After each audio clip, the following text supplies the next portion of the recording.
New Thinking Aloud is presented by the California Institute for Human Science, a fully accredited university offering distant learning graduate degrees that focus on mind, body, and spirit. The topics that we cover here. We are particularly excited to announce new degrees emphasizing parapsychology and the paranormal. Visit their website at cihs.edu.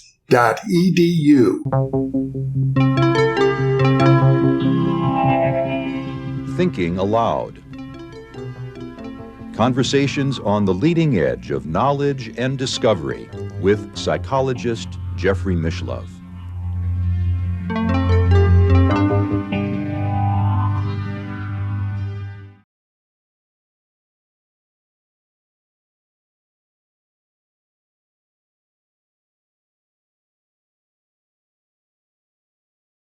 Hello and welcome. I'm Jeffrey Mishlove. Today we'll be exploring the history of remote viewing.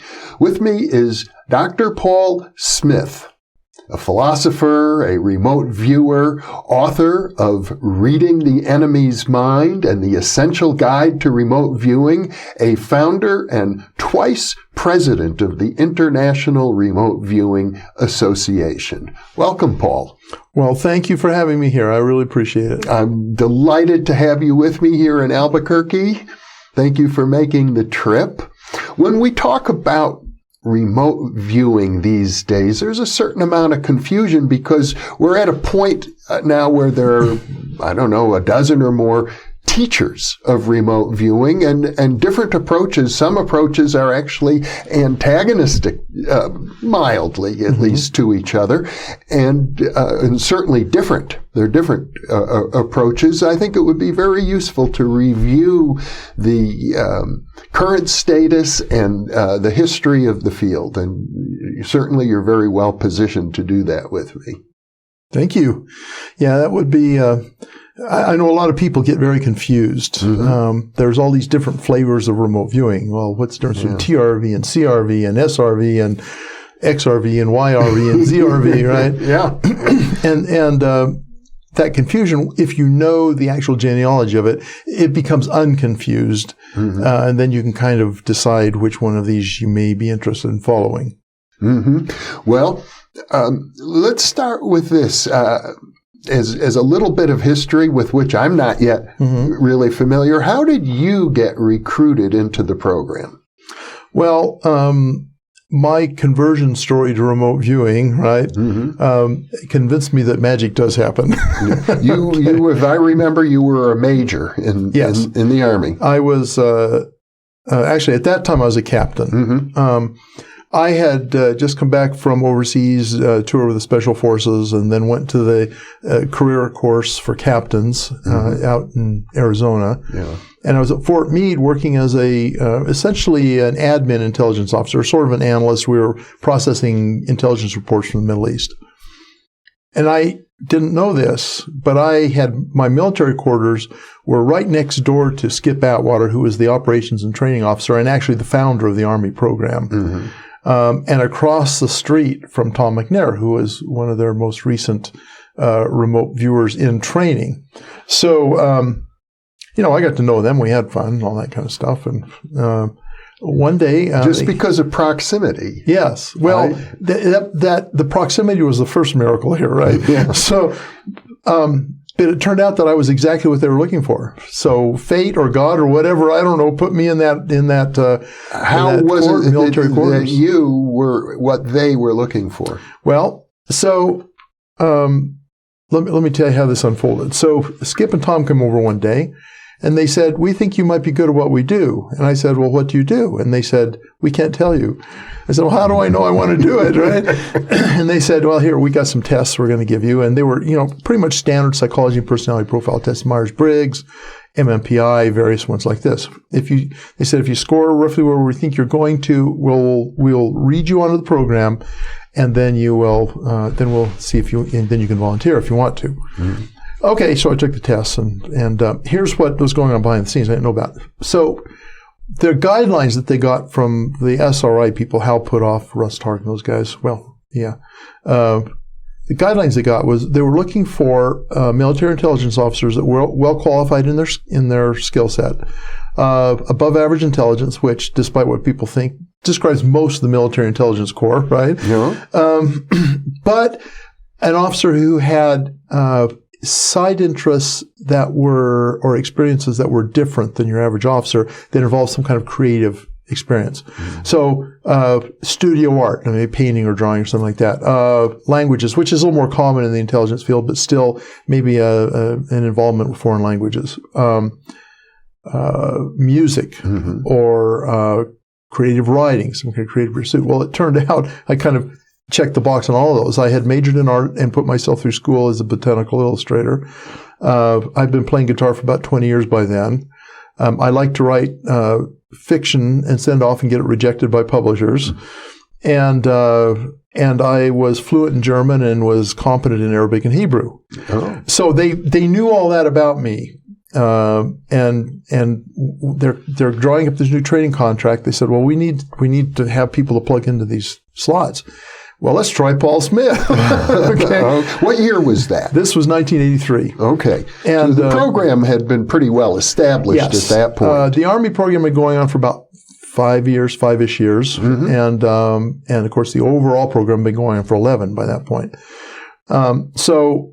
Okay, I apparently scored where they wanted me to, and they invited me over to the building where they did all their work. And these were old World War II buildings that were left over. They're supposed to be temporary, and they were still there. And after 1983, what's that?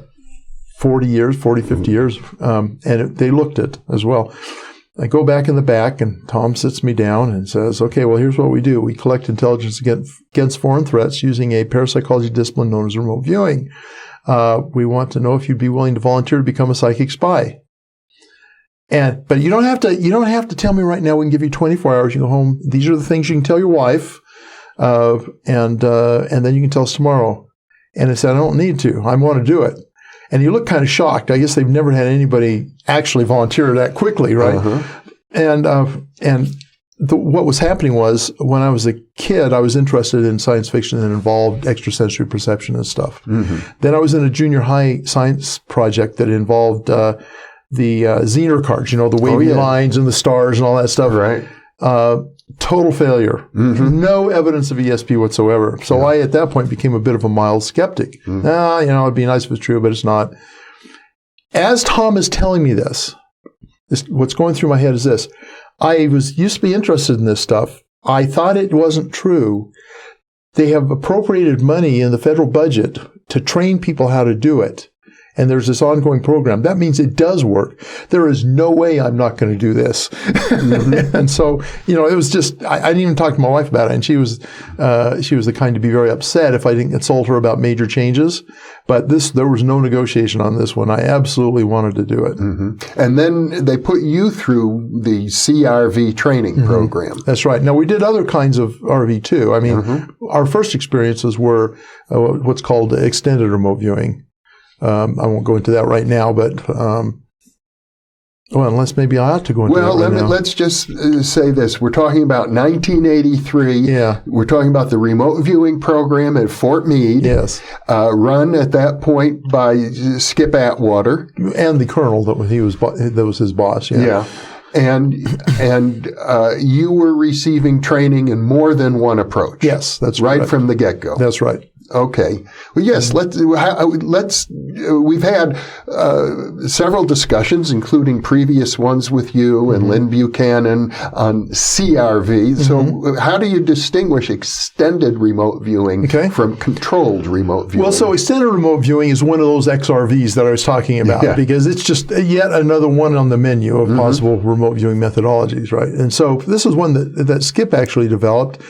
And it was a bit of a hybrid from the Monroe Institute technology using sound entrainment to alter brain states.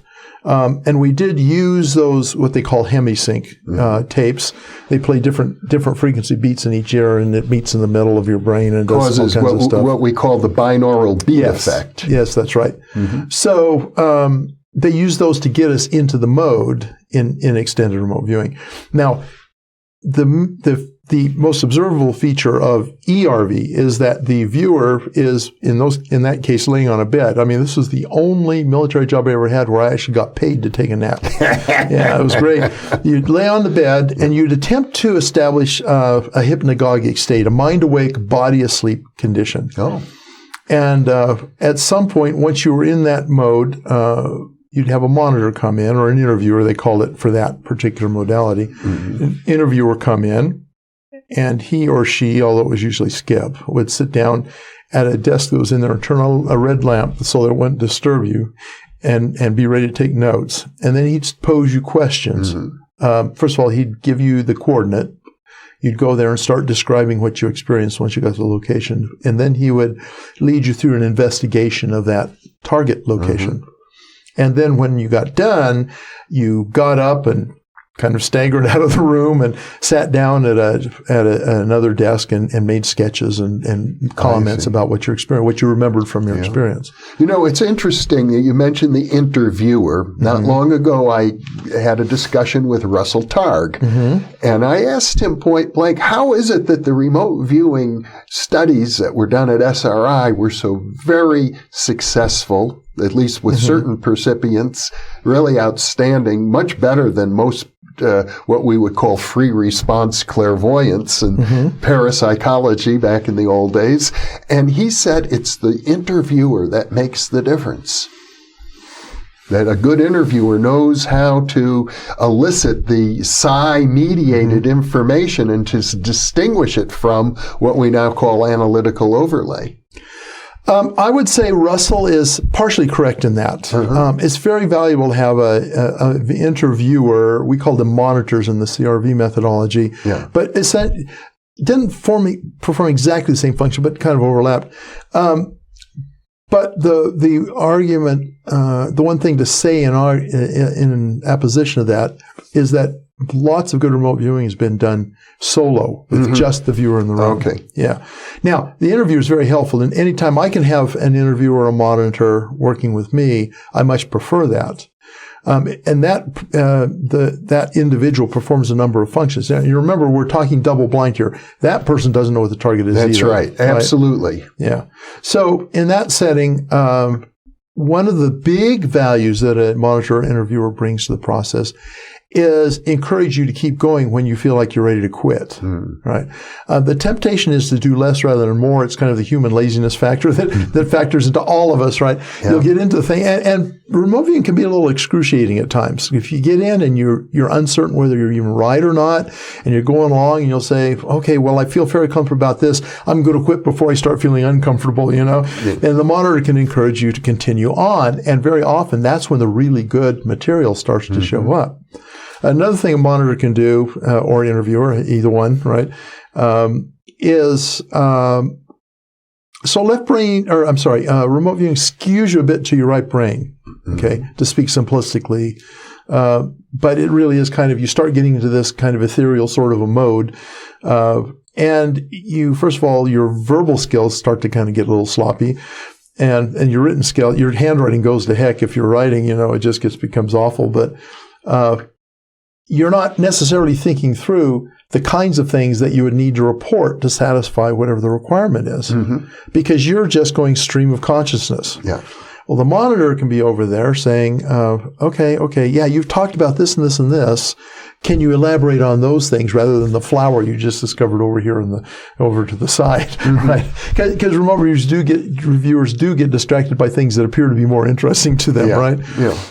And a monitor or interviewer, a good one, can help bring you back to the task at hand. So both extended remote viewing and controlled remote viewing use the interviewer or monitor. Yes, in the classical case. Now, there's plenty of people who do them solo. Yeah. Particularly today. Yeah. But although ERV is harder to do solo. ERV, extended remote viewing. Yeah. Okay. Now, I still don't know the difference between ERV and CRV. Here's the most obvious difference. In ERV, the viewer is laying on his or her back or in a comfortable setting, trying to get as close to sleep as possible without going to sleep. And in a CRV session, you're sitting at a desk with paper and pen, and you start off fully awake and fully conscious. Mm-hmm. Now, the process induces a sort of mild altered state of consciousness. Yeah. By the time you get to the end, there's a technical term in remote viewing. We say you get dingy. So by the time you get to the end in a good CRV session, you're kind of a bit loosey-goosey too, but you start off fully conscious. And you're recording information as you go, as opposed to ERV, where you can only do it at the end when you kind of come out of it and have to do it by memory. Okay. Yeah. So we see that these two approaches develop pretty early on. CRV developed by Ingo Swann, ERV developed by Skip Atwater. Yes. On the CRV, I want to qualify that a little bit. Ingo was probably the major developer, but he had a lot of interaction with Hal Puthoff. And Ingo insisted that Hal get credit for playing a major role in the development of CRV. And Hal does acknowledge that. Yeah. And they really worked as a team. But Ingo was the most prominent figure in that team. Well, now, since we're talking about the history of remote viewing, and I did mention what used to be called, and some people probably still use the term free response clairvoyance, as opposed to the Zener cards. That would be forced choice. Forced choice. Clairvoyance. You have only 5 choices. You have to make one of them. Yeah. Free response means whatever pops into your head, you report. It can be anything. Yeah. And that goes back a long way in the history of parapsychology. Yeah, although there are a lot of different tangents that all kind of came together with remote viewing. So clairvoyance in general, although it may be splitting hairs, the distinguishing feature between the two is clairvoyance implies only visual, right? And it comes from the French for clear seeing, right? So it implies only visual. Remote viewing is, even though the term remote viewing is also implies only visual, I think it's a misnomer. It should have been remote perception. And after the program was shut down and Ingo and I could talk freely about all this stuff over the phone, I got in arguments with him about the term remote viewing versus remote perception. I truly believe today it should have been called remote perception. But, we've now got this installed base. Everybody calls it remote viewing. That's really hard to change. But when I think most people understand that viewing is kind of a generic word that means any form of psi-related input. Well, it's surprising how many people don't realize that. At least in the field they do. The people who are coming into the field because of remote viewing really truly expect it to be a mostly visual experience. But in fact, in remote viewing, all the sensory experiences involved. Now, your senses aren't involved, but it is a sensory experience because the perceptual centers in the brain that the senses normally stimulate are stimulated by this external input. And so it's as if you are having a visual experience, as if you are smelling smells. It's as if you are feeling having the tactile experience. Whereas clairvoyance, really none of those extra elements are usually emphasized or even thought about. Yeah. So that's probably one of the biggest differences between remote viewing and clairvoyance is that remote viewing is a cocktail of perceptual experiences. Clairvoyance tends to be considered as a kind of a unidimensional one. Yeah. So I suppose we could point to people like René Warcollier in France, who published a book about his free response clairvoyance experiments. Upton Sinclair, the famous American writer who had many bestsellers going back to the 1930s, wrote a book called Mental Radio. He even had Albert Einstein wrote the foreword to it. Foreword to, I think, one edition of that book. Yeah, and interestingly, Ingo Swann, in his development of all of this, really was careful to acknowledge his inspirations, right?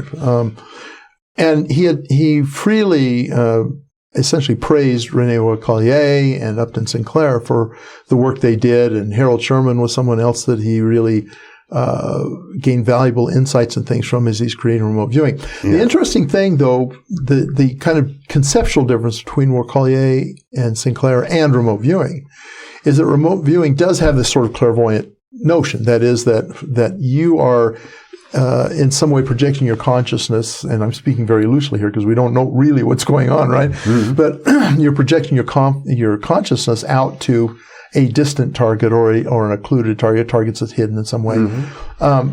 And what Collier and Sinclair both thought was going on with them is that it was a telepathy thing. Yeah. That it was a one mind to another. It was a sending and a receiving mind of thoughts. Mind. Yeah. And Harold Sherman is as well in Thoughts Through Space. Yes. His book title also implies mind to mind. Yes. And while, you could argue that maybe they were telepathy experiments, I think that there's a stronger argument that suggests they were actually proto-remote viewing experiments. They were they involved more clairvoyance, more likely than mind-to-mind communication. Well, the truth is we have a lot of different terms in the field, but what we lack is a good theoretical understanding of how this actually occurs. Yeah. It's interesting. I often get the question, well, how does this work? Yeah. And I'll say there's two different ways to answer that. The first way is I can tell you everything you do to make it happen. So I'm telling you how it works, right? But the question you're asking isn't that. The question you're asking is, you're standing in for my questioner, right? The question you're asking is, well, what is the causal mechanism that brings remote viewing to be successful? And that we don't have an answer for. We have speculation about it, but we don't have an answer. In fact, the question itself implies that this is a phenomenon that has a causal mechanism. Yes. Well, and in fact, it obviously has to have a causal mechanism, but whether it's any kind of causation that we understand or have ever encountered other than in this kind of intuitive way, we don't even have an answer to that question. Well, my best guess is that we need to pay attention to what mystics throughout history have been saying, which is that there is a level of consciousness at which we are one with everything. Mm-hmm. That's my view these days. I'm settling in on that somewhere deep within you are one with the entire universe. But how you have the ability to find a particular piece. You just pushed the how does it work question back another level. That's all you've done by saying that. Well, but let's keep our focus now on the history. Yes. And because even before you were invited to join this program at Fort Meade, there was quite a lot of history that took place. There was a research center set up in California at SRI International, a big military-industrial think tank. Of course, I've had many interviews with Ed May and Russell Targ about that end of the program. Then somewhere along the line, the military decided they didn't want to only rely on these California scientists. They wanted to have their own independent unit that would be really under military control, not under control of civilians. Yeah. The desire there actually was you had the research arm out in California, and they did a little bit of operational work. Now, when I say operational, I mean like real world, boots on the ground kind of intelligence collection, right? Right. So they did a little bit of operational work at SRI, but their main mission was to research the phenomenon. Yeah. And military realized there's some real usefulness to this thing. We want to be able to try, we want to turn a crescent wrench and start turning bolts with it, right? So that's why these programs became generated. Now, of course, there was also below the threshold agendas, that there were the people involved in these were really fascinated by the whole idea, and they wanted to see what they could do with it, right? The general that got it started in the Army, Major General Ed Thompson, now, of course, generals don't get down and do all this work.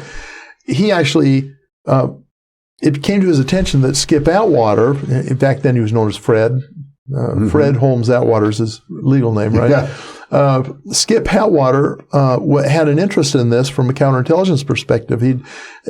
I won't go. You'll have to get Skip on sometime, but he had a very interesting path that brought him to this. And General Thompson became aware that Skip was interested. So directly, he actually reached down through all those echelons and ordered a second lieutenant. Skip might have been a first lieutenant. He was a lieutenant. Ordered a lieutenant to create this program. Now, that's very rare that a general will get down there like that and do that. But that gave, of course, Skip the blessing of the highest ranking officer in the Army intelligence world. to actually do something here. And then that was where the Army program came from. Now, the Air Force had a informal program earlier under a gentleman named Dale Graff, who really doesn't get the attention he should in his contributions to this field. But Dale ran a program there for a while until he went over to the Defense Intelligence Agency. And he was at Wright-Patterson Air Force Base? Wright-Patterson, working for the Air Force. Yeah. And as I recall from our earlier conversation, he didn't really have a formal unit, but he was sort of working independently and a little bit informally. Yeah. Now, he did have the sanction of his superiors to do this, but there was no line item in the budget to manage this program. It was sort of just out of hide, as they say, and had a few folks, Air Force enlisted folks who were interested in the program or interested in the thing, and he invited them in, and that was the sort of a part-time thing they did. Quite independent of Skip Atwater. Yes. And now you mentioned General Thompson as being a key figure. How did he get involved? Well, I don't know exactly all the background from him, but he did know about the program. He got briefed. My recollection is he might even have gone out to SRI to get a full briefing on the program. And he's one of those folks that this is pretty darn cool. Let's see what we can do with it. And what was his position within the Army at that time? At the time, he was what they called the Assistant Chief of Staff for Intelligence in the Army. So he was the senior Army staff officer over intelligence. You really didn't get more senior than that in the Army in terms of power and position. So, and since he became, interested in it, he was able to make this, at least get this started. Because I've always associated the program largely with General Stubblebine. Yeah. Stubblebine came along later, right? Okay. Yeah. But he was actually a great asset. He was an asset and a detriment to it, right? He was an asset in the sense that he saved the program from being terminated.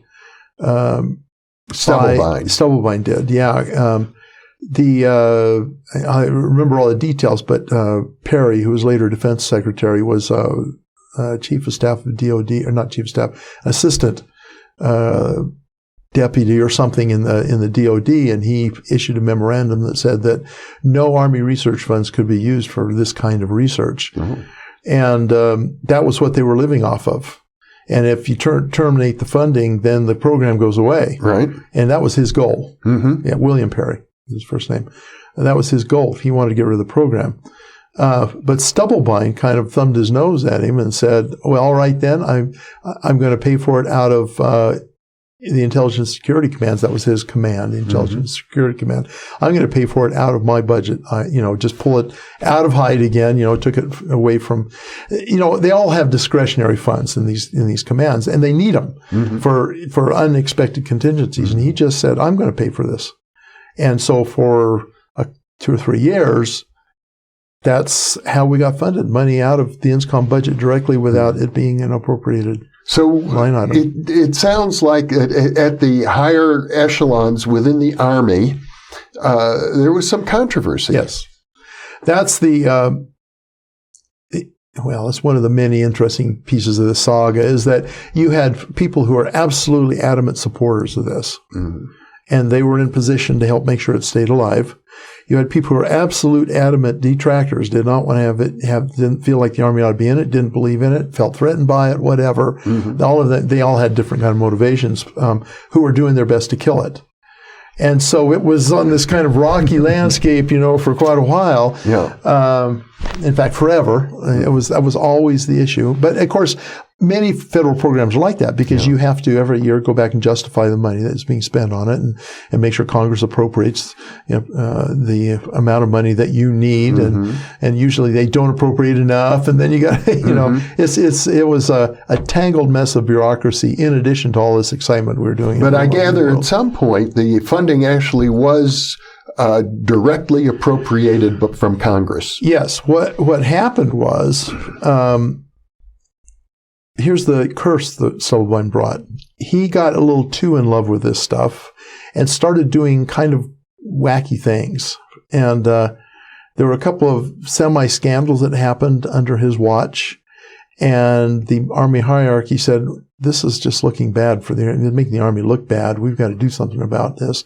So they essentially forced Stubblebine to retire, and they brought in formerly an artillery officer who'd been rebranched into military intelligence, and brought him in to clean house, right? So he came in, and his first instinct... Can you tell me who that was? Yeah, that was his General Soyster. I know his first name too, but it's not coming to me right now. Soyster. Yeah. Soyster came in, and they had essentially told him, do something about this. And so he was going to terminate the program. But what they didn't realize, the ones that got rid of the program, is that there was enough congressional and senatorial interest in the program, and in the higher echelons of the intelligence community interest in it, that they couldn't kill it. But they could find another home for it. So they ended up sending us all lock, stock, and barrel off to the Defense Intelligence Agency. Now, the way it works is you have the Army and the Air Force, all of these services with their intelligence services. DIA is one echelon up. So Defense Intelligence Agency supervises the intelligence world for the services. And so it can tell these guys what to do. These guys can't tell it what to do. Okay? So that was a good home for it. And so we ended up there for several years, actually, until the program was terminated. Yeah. And how long were you in the program? I was in there from August of 1983 to August of 1990, so a total of 7 years. Okay. Yeah. And during that time, I imagine you witnessed quite a bit of evolution. Yes. A fair amount of turmoil. Yeah, a fair amount of turmoil. Evolution in terms of refining the process. Evolution in terms of getting some really awesome results, some really amazing results. And then, of course, there was the results that didn't work. That's the one thing about remote viewing, is that sometimes it works and sometimes it doesn't. The times when it works well is very obvious that it worked, and it's very obvious that there's only one explanation, that it involves some kind of extrasensory perception. When it doesn't work, you have no idea why it didn't work. So, yeah. Oh, okay. And along the way, various modifications of the basic protocol were developed. Yeah. So let's go back to the extended remote viewing days, okay? Yeah. Although we always used extended remote viewing throughout the life of the program, but controlled remote viewing was introduced between 82 and 84, 85, okay? And so what happened was Stubblebine wanted to be able to train your average soldier to do this stuff. But most of what they'd worked with was people that showed some kind of psychic ability, and they weren't trained, they were kind of found, right? Now, what was observed at SRI was that the more they did it, the more consistent their results were and the more often they were on signal line, right? People improved over time. Well, they at least improved in reliability, okay? Because sometimes the very first or second remote viewing work somebody did was just amazing, and then it kind of fell off from there, and then he brought it back up, right? Right. I mean, it would be very hard to improve on the absolute best remote viewing so that we're done. Yeah. But where you improved was in doing that kind of work more often. Consistency. Yes. And of course, the other part of it is taking somebody who doesn't know anything about it, how to do it. And that's where the training comes in, bringing them up to the point where hopefully they reach that kind of consistency or at least improve their abilities. I mean, and in your case, though you had an earlier interest in ESP, you were skeptical. You didn't consider yourself a person who could exhibit ESP when you started. Up to that point, I had nothing that could even be identified as a psychic experience. Nothing. And I'd never heard the two words remote viewing together. I was totally naive about all this. I had no idea any of this existed. So I was about as close to a blank slate as you could get coming into the program. Yeah. And so you would be an example of a person who was trained to do it. Yes, absolutely. So, which brings me back to where I was, right? Yeah. So in order to satisfy Stubblebine's desire to come up with a training program, Ingo and Hal started working on this. And the point of what they're trying to do is identify what had worked for remote viewers up to that point, what had proven successful, what had proven not successful. And then with that as their foundation, they had to then experiment with all kinds of different ways of approaching it. And essentially it was a trial and error brute force kind of research effort. They did thousands of remote viewing sessions, Hal and Ingo together, and they would take notes on what had worked that time and what didn't. Now, sometimes something will work one time, not another, then another time, so they had to keep track of that too, right? Literally thousands. Yes, literally thousands. Now, that I didn't know. Yeah. And that was... They sort of started on this in the late 70s.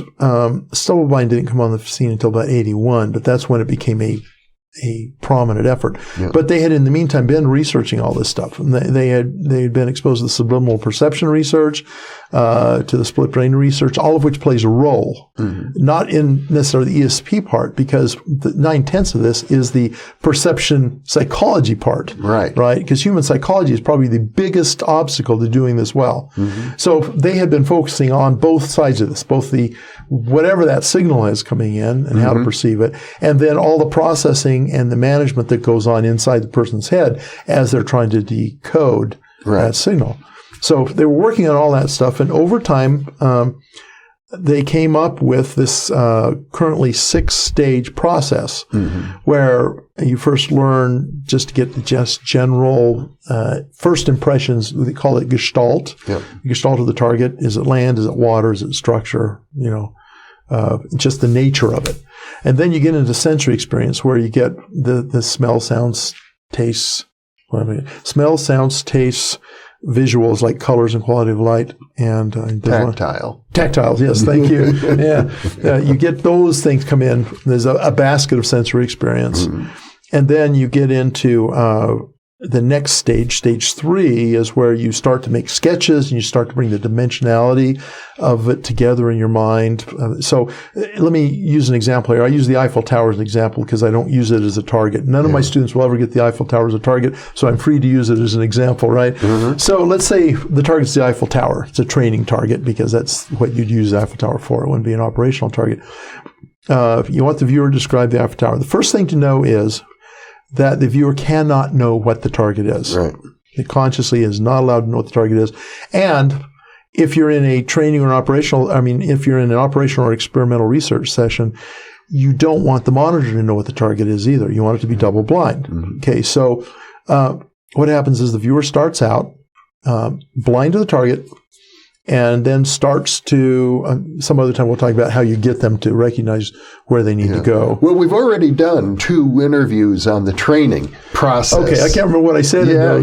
We did. We had the initial stages and then a second interview on the advanced stages. So we don't need to repeat that now. But what I'm really interested in is So then I'll put that on pause there. I'll go ahead and ask you a question because I may be going where you want me to go anyway. The program closed officially, as far as we know, as far as I know, in around 1996. It was 95. It was closed on June 30th, 1995. And subsequently, many of the people who were involved in the program began moving into the private sector and setting up, such as you have done. You have a company called Remote Viewing Instructional Services. I think I forgot to mention that in the introduction. That's good product placement. I appreciate it. Yeah. Happy to mention it now. But you are among, let's say, a dozen other people who were through the program at Fort Meade or had something to do with the research at SRI. Who sort of went public. Or worked with Dale Graff in the Air Force. And I don't know how many other people were influenced because, let's face it, the books were being written. And we're at a point in time in history now where it's fair to assume that I'm going to say that millions of people are now familiar with the term remote viewing, have read books, have watched videos, have gone through training programs. There are many different approaches that emerged out of it. And today, there's almost like a supermarket of courses you could take. Smorgasbord. Smorgasbord might be the right word. Although most people don't know what that means anymore, but a buffet, let's say a buffet. Okay. So let's do kind of cut to the chase here. I think that's a good point. So when the program was shut down, there were really 3 methodologies being practiced there. One was CRV, and I've just talked about that. The other was ERV, or extended remote viewing. That was done relatively rarely, but it was still done. There was another methodology called WRV, for written remote viewing. That one was, even within the office, kind of controversial because it involved something that was similar to a kind of a blend of automatic writing and channeling. Oh. Right. The people in charge, including Dale Graff, were okay with it because they said, it doesn't matter how you do it. If you're getting real data, do it that way. Yeah. And back then, we were a little worried about that because we didn't want to be associated with channeling or any of that kind of stuff, right? But today, I kind of see their point, and that's sort of my attitude, too. If it works, don't mess with it. Even if it's not the kind of thing you do, then go ahead and if you're producing legitimate results, high-quality legitimate results, because some of these methodologies produce just mediocre kind of results. Right. But if you're producing high-quality legitimate results, and who cares what you call it or how you do it, right? Well, there's the sociology of the phenomenon. That's the side thing, right? Yeah, that's the side thing. In terms of just practical use, it doesn't matter. In terms of like social acceptance or acceptance by mainstream science or whatever, then you have to start thinking about images and stuff. Or even critics of the program who might say, oh, they're bringing in witches. Yes, that was a problem. Yes, that's right. Yeah. Yes, that's an unsavory element that entered in and people started name calling. So anyway, okay, so those are the three methodologies. Well, long about the declassification, that wasn't long about the declassification.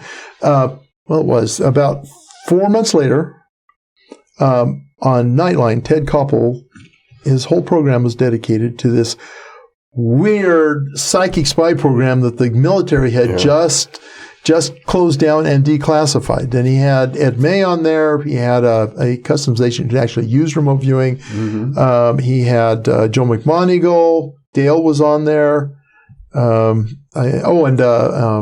Keith Harari, as I recall. I don't remember him. Maybe he was. I don't remember him. But also Gates, not Bill Gates. Robert Gates, yeah, who was one time he was the CIA. Well, later he was the CIA chief. He was going to be Secretary of Defense. Yeah, he'd been at least in the upper echelons in the intelligence world for a long time. And he was somewhat hostile to the program. Yes, he said at no time was this ever used to determine policy, which is a little bit misleading because very little intelligence is ever used to determine policy. Yeah, because policy is a fairly complicated, formulation of policy, fairly complicated, high order level of thing, which a whole bunch of ingredients go into. Remote viewing was used tactically and strategically on the ground successfully, and that's, he never said that, right? Didn't have to do with policy; it had to do with solving problems, right? So anyway, Koppel has this on. And the world goes nuts. There's like dozens and dozens of newspaper articles. Right about the same time as when this was really the first major public revelation. Yes. Although there had been other. Well, yeah, Jack Anderson, who I actually married his managing editor. Yes, we talked about that previously. He had been publishing stuff. It was garbled. I mean, he couldn't get the clear story, but he was trying really hard. So it had come out, but this was the first full official acknowledgement that it existed. I suppose you could say there were rumors prior to that time. Rumors that most people had never heard. And books, but Put Off and Targ published Mind Reach back in the 1970s. Which carefully avoided any acknowledgement of military. No, but published a lot of data about remote viewing. Yes, and there have been articles in journals and stuff, and McMoneagle even had published his book in 93, his first book. He also avoided any connection with the military, associated it all with the Monroe Institute. Yeah. So, but this is the first official real, everybody knows this is real now stuff. And then the newspapers picked it up. And there were two phenomena that were happening in the social world, right? One was late night paranormal radio shows. Yes. Most notably Art Bell and his Coast to Coast show. The other one is the World Wide Web. And both of those things happened at the same time that this program was revealed. And it got picked up in those two venues. And went crazy, literally went crazy. Remote viewing really was what made Art Bell really big. He got Ed Dames on there, who as a frequent guest. As a frequent guest with lots of wild stories. And now, let's talk about Ed Dames for a moment. Many people won't know who he is. What was his role in the Fort Meade program? So Ed had been a consumer of our products in a sister unit that didn't do remote viewing, did regular intelligence collection. In other words, he created various tasks for the Fort Meade unit. That's right. He made requests and we tried to fulfill them, right? He was fascinated by this. He really wanted to be in it. But he couldn't get in because he was in the wrong chain of command, and the people at Fort Meade were a little leery of him because he tended to be over-enthusiastic about some things. Yeah. Ultimately, he got his unit to sponsor him and get included on the training contract. So when we were going to SRI to get trained in CRV, he got to come along and be one of the 4 of us who were trained by Ingo. He got up through stage 3, and then the contract ended, and he went back to his unit, and we didn't see him again, officially didn't see him again for 2 years. Then when the program was transferred to DIA, they brought Ed Dames in to be a monitor and a project manager. He was not brought in to be a remote viewer. They specifically wanted him in those kinds of administrative roles. So he was doing that, and then he got involved in the training, and he ultimately didn't do a lot of remote viewing in the unit. I counted 9 sessions that he did, and most of us did over 1,000. I see. Yeah. But he became very well known later on because he set up a company for the purpose of training, one of the very first businesses. Yes, he started Psi Tech, Psitech, and he was at the time, he'd retired and moved to New Mexico. So I created the first Psi Tech logo for him. I was playing around with desktop publishing and I created it. It involved the sun eye, or the New Mexico sun logo with an eye in it, and so and I was actually there for the founding of Psi Tech. It was in his house, and this is before he moved to New Mexico, before he even retired from the Army, in a little town in Maryland near Fort Meade. And so he brought together a lot of the people involved. As I recall, my friend John Alexander was on his board. On his board. Stubblebine was on his board. He got letters of endorsement from Ingo Swan. I and Lynn Buchanan and Mel Riley and some other folks worked as viewers for him. And this was 1989. So this was before he even retired. So what he was doing is probably technically illegal. But the Army wasn't paying attention to this back then, right? So he went on, retired, went out to New Mexico. And then before the thing was declassified, he started talking about it. Right. And that may have been one of the things that led to the declassification was Ed and another one of our folks there, Dave Morehouse, started talking about it in public and making claims and all kinds of stuff. And there are reports in the Stargate archives that the CIA declassified people saying, "You won't believe what Ed Dames did this." And so, but Dames, the interesting thing about him is he's very sensational. So he got a lot of people's attention about remote viewing. So the upside of Ed Dames was he brought a lot of people to the field. The downside is that he didn't just stop at what was true. He went way beyond what was true. And so there's a lot of these people came in with misconceptions about what remote viewing really was. And plus it alienated a lot of the mainstream scientists who might otherwise have been interested. Yeah. As I recall, at that time, there were claims being made about 100% accuracy and military grade remote viewing. And of course, also they began offering training programs that were rather high priced. Yeah. Well, mine are high priced too, so I don't quibble with that. But well, and we can talk about that. Actually, maybe we ought to talk about that at some point. But yeah, he was offering these training programs, and he went with a new terminology, which he called TRV for technical remote viewing. Right. So he'd taken the old Army protocol and methodology, and he had recreated, he'd added, enhanced and stuff, and this new thing called technical remote viewing. So he put his own twist on it. Yeah. Well, the interesting thing was, at first he was just passing out the same old Army manual. Oh. So if he had changed it, it must have been only a name change at that point. So there was an Army manual. Yes. Well, it was, I'm sorry, I said Army, but it was DIA. Mm-hmm. I wrote it. Well, I edited it. I didn't know that there actually was a manual. Yeah. It's called the Coordinate Remote Viewing Manual, May 1985. And it's about that thick. So CRV could mean coordinate remote viewing or controlled remote viewing. And it refers to the same thing. Yeah. Originally, Ingo wanted to call it controlled remote viewing. But they call it coordinate remote viewing instead because originally they were targeting you with a geographic coordinate. Yeah. And they wanted to do that because they felt like the military understand that a little better. Sure. They understand coordinate better than it's like controlled. Targeting artillery or something. Yes. Exactly. Yeah. But once it got declassified and there was more flexibility, Ingo made a public request that it be called controlled remote viewing. And so all of us call it that from now on. And frankly, it is a better term because we don't actually use latitude and longitude anymore to target viewers. And and the control refers to the fact that you're essentially establishing some control over this process. Instead of just letting it be a laissez-faire, ad hoc, whatever happens kind of thing, you actually are imposing some discipline on it to help direct it to what you need to do. So it's really a good term for it. Okay. Yeah. So how did TRV differ from CRV? Well, when it first started, it was identical. It just, there's a different cover on the manual. Yeah. And then as time went on, Ed wanted to then create it as a product, so you could so that he could put it on videotape, make it a home study kind of a course. And he was, of course, in the frontier on that kind of thing as well. And now there are quite a few different home study courses available. I even have one. Yeah, but, So he wanted to do that, but the actual methodology is designed for live training, for training people in person. Yeah.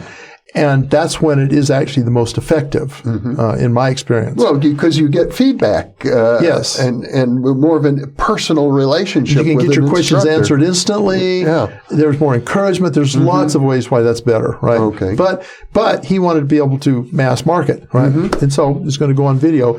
So he started simplifying. Yeah. He created not a format, a template, right? Templates to do things on. Which, yes, it made it easier to present in a mass media kind of a format. But the problem is it also tended to restrict the process and I think add boundaries to it that made it less efficacious, in my opinion. Okay. Right? And that continued until today. What he teaches, he doesn't even call it TRV anymore because he lost the rights to it in a court fight a while back. So does Psi-Tech still exist? It does, but he has nothing to do with it. Okay. Yeah, his former girlfriend and her then husband sued him and got the rights to Psi-Tech and to everything associated with, including the TRV name. I see. So he had to go out and kind of reinvent what he was doing again. So what he does now, as near as I can tell, it only has a faint resemblance to the original CRV. And I don't think he has a name for what he does currently. I could be wrong about that, but I don't think he does. Now, the interesting thing is, of course, that accounts for one name change, right? Yeah. CRV to TRV, which started not being much different, but then morphed away from the CRV. He had another student named Courtney Brown who came in 1993 before any of this got revealed. Yes. And spent 12 or 13 days with Ed and got trained by him. And he was a professor. He's still a professor at Emory University. Yeah. And in political science is his field. And he came and he'd spent 20 years in transcendental meditation and he was also had as much of a fascination with UFOs and extraterrestrials as Ed Dames did. And so he wrote a book after that, published a book in which he tied remote viewing very deeply into the UFO ET kind of a thing. And he created his own methodology, which he called SRV for scientific remote viewing. Okay, and if you go on his website, which farsight.com, I think. The Farsight Institute. Yes, I recall. He has free courses in SRV, right? Now, the difference there is that he took TRV, which is already a derivation of CRV, right? And derived it further and injected, I'm not an expert on TM, but I think I see elements of transcendental meditation involved in it. And added some metaphysical kind of elements like well, one thing is kind of science fiction-y, subspace. He had subspace, which I find very dubious myself because nobody knows what the heck that is. Nobody's ever shown that it exists, right? But he's added that in kind of a Star Trek-y kind of a thing, and other elements that he's borrowed. And so then he comes up with scientific remote viewing. Well, I'm not sure how scientific it is, but it is an approach, and some people have had some success. Well, I think it's fair to say, talking about the Farsight Institute and Courtney Brown, that there was, I'd have to call it a huge scandal. Yeah. And perhaps since we're talking about the history of the field, it should be addressed. Yeah. It's kind of an unpleasant chapter, but so what happened was the comet Hale-Bopp was coming into our solar system in 1997, and it was detected by, I guess, Hale and Bopp. I don't know. Astronomers. Right? And someone sent Courtney some doctored photographs of the comet that seemed to show a companion of some sort along with the comet, which Courtney Brown then had his professional remote viewers remote view, people he'd trained in this SRV methodology. And they reported it was a giant alien spaceship that was coming to Earth to deliver a message. And he was on Art Bell talking about this on Coast to Coast, and there's lots of discussion about it. And at some point, Heaven's Gate, 39 people, I believe it was, committed suicide because they wanted to get on the spaceship that was accompanying It was a cult. Yeah. And the cult leaders picked up on this conversation that Courtney Brown had and said, yes, the aliens are coming for us, and if we commit suicide, they will be able to transport us in their UFO. Yeah. And 39 people committed suicide. Yes. Now, Courtney Brown's belief about this thing wasn't the total cause of that. I mean, I've since researched that a bit, and they probably would have done it anyway. But that was kind of a catalyst in a way. It at least appears to have been a kind of a catalyst. So it created a terrible cloud over the whole field of remote viewing in terms of people's gullibility. Yeah, and especially became a problem when they discovered that the photographs were actually fake, that there wasn't any such companion. And then Art Bell actually was absolutely livid about this. He kicked Courtney Brown off the air because he first of all tried to hold his feet to the fire, and then said, he kicked him off the air and would not allow him to ever come back again. And as far as I know, I don't think Courtney's been on Coast to Coast since. No, but he continues to write and research and train people in remote viewing and do whatever he can to repair his reputation from that terrible mistake. But it does show one of the weaknesses of remote viewing, and which is that people can be misled. Remote viewers can be influenced by the things they hear or learn about. Oh, absolutely. And one of the qualities, if you intend to be a serious remote viewer, one of the qualities you have to have is to be very careful about what you believe and what you don't believe. Yeah.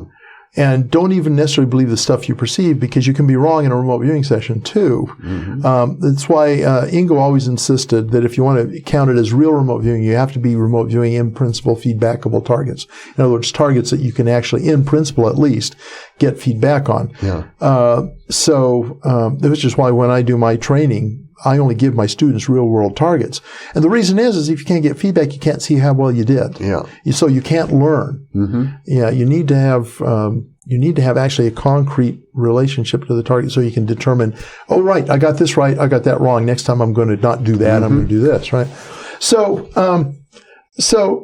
Courtney has continued to focus on conspiracy and otherworldly kinds of targets and bleeding edge, speculative kind of material. So, a lot of people find that attractive. A lot of people are fascinated by that kind of thing. So he does serve a certain sector of the population out there that's interested in remote viewing of who killed JFK, or I don't think he's ever done Bigfoot, but he might be tempted to do something like that.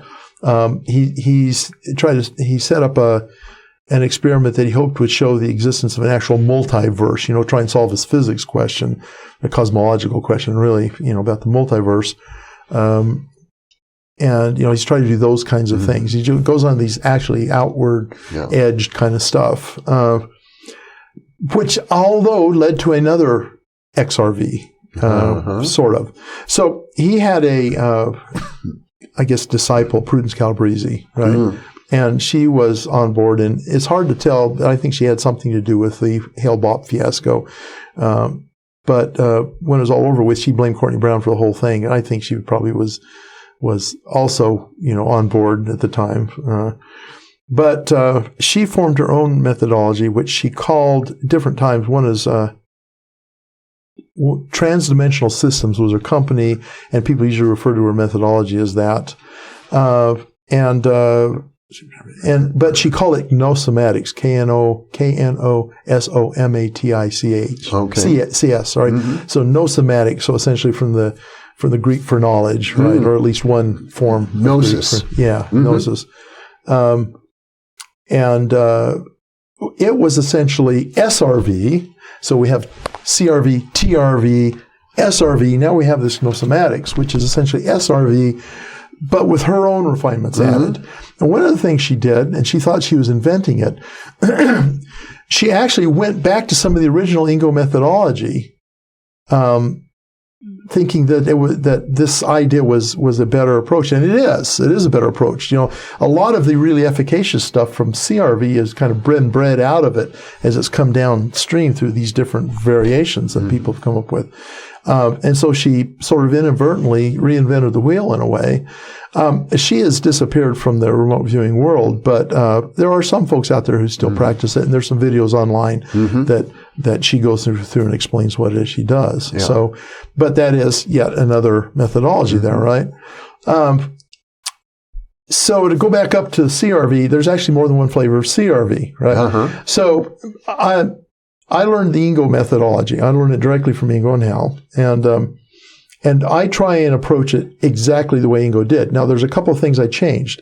And unlike the rest of these guys, I actually admit when I change something, right? I tell people because I want them to have full disclosure, right? So one of them is that Ingo was absolutely convinced that the autonomic nervous system played a role in what we call ideograms, that kind of thing. Well, we know now that that's not true because the autonomic nervous system doesn't control hand and arm movements, right, for example. So I don't teach that anymore, but I tell people about that when I teach my classes. But Lynn Buchanan teaches CRV. Yes. But he has taken the CRV methodology and put his own brand on it, right? Yeah. He changed all the terminology. So that, for example, in CRV Ingo version, you have what's called analytical overlay, which is mental noises generated by your left brain. Lynn calls that now stray cat. Stray cat. Yeah, it's some kind of acronym. I don't recall how it breaks out, but he calls it a stray cat. Well, that's fine. I don't care if he changes the terminology, but it does change the system somewhat. And then he's added some stuff to it that Ingo didn't have, like I can't think of it right now. It's where you get contaminated and polluted, and that's not the right term. Whatever. He's added some stuff, and his doctrine on some elements are much different than how Ingo used to teach it. And again, in this case, I'm not going to tell you whether it's better or worse. I mean, that is the results tell that, and some of his folks have done some really amazing stuff, and so it does work apparently. But then some of his students have carried on with their version of his version of CRV. Well, that seems to be the way it goes. Yeah. And at this point, it's fair to say that thousands of people have been trained. Yes. Particularly, Dames is his videos and all that stuff, if you count that as training. And we haven't even talked about the Mobius group, which was sort of independent of the military entirely. Yes.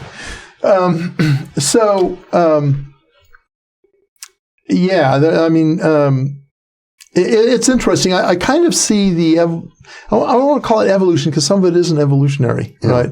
Some of it is actually devolutionary. The way CRV has been kind of parceled out into all these different little packets. Part of it is a function of ego. People who Part of it's ego, part of it's marketing, right? So you need to differentiate yourself from other people so people will have a reason to come to you instead of somebody else. And so they make their own mark, their own branding and that kind of thing. In other words, you're competing against your former colleagues. Well, I am, yeah.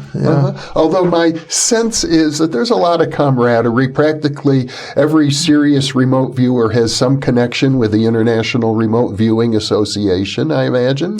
Well, yeah, Joe doesn't. Joe McMonigle doesn't have anything to do with this, but Dave Morehouse doesn't. Well, he's the other CRVer, right? And so he also teaches or taught. I'm not sure what his status is right now at CRV. Yeah. But he also added some things and took some things away. So just because it says controlled remote viewing doesn't necessarily mean it's an Ingo style. In other words, you might take several different remote viewing courses that say they're teaching CRV, and they'll all be a bit different. Yeah. And I've had students that do that. I've had students that have taken my classes, taken classes from Lynn and Dave and Ed.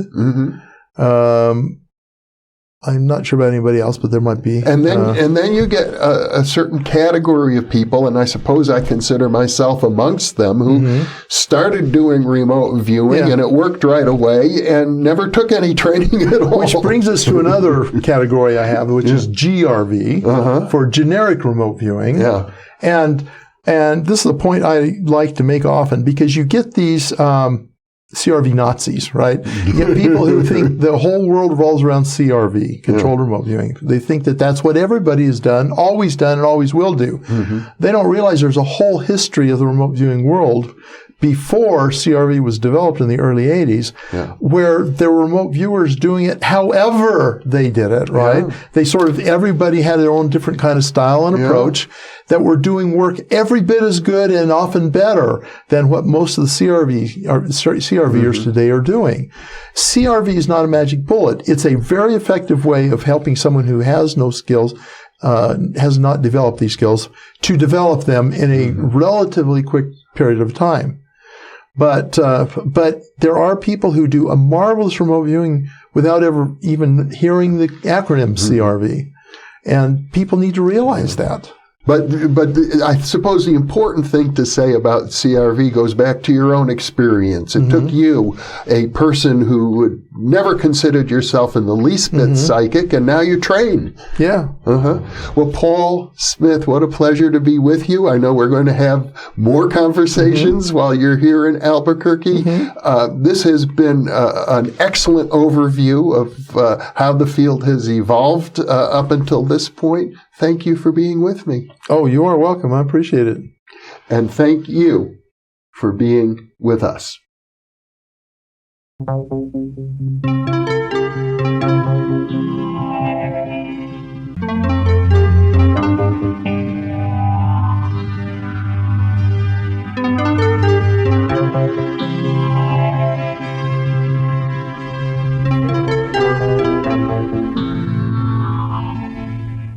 Book 3 in the new Thinking Aloud dialogue series is UFOs and UAP, Are We Really Alone? Now available on Amazon. You can now download a free PDF copy of issue number 8 of the new Thinking Aloud magazine, or order a beautiful printed copy. Go to newthinkingaloud.org.